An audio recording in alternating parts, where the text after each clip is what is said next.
Basi Yesu akawaonya wanafunzi wake wasije wakamwambia mtu yeyote kuhusu kifo chake ambacho alikuwa ameshakitabiri.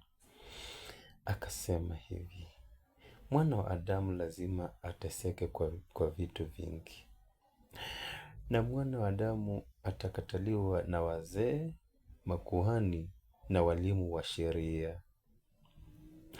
Mwana wa Adamu lazima asulubiwe na atakufa msalabani, kisha siku ya tatu atafufuka kutoka kwa wafu.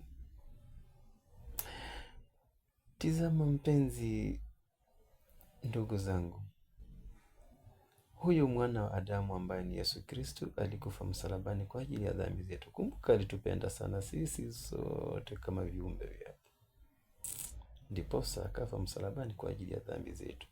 Basi tutubu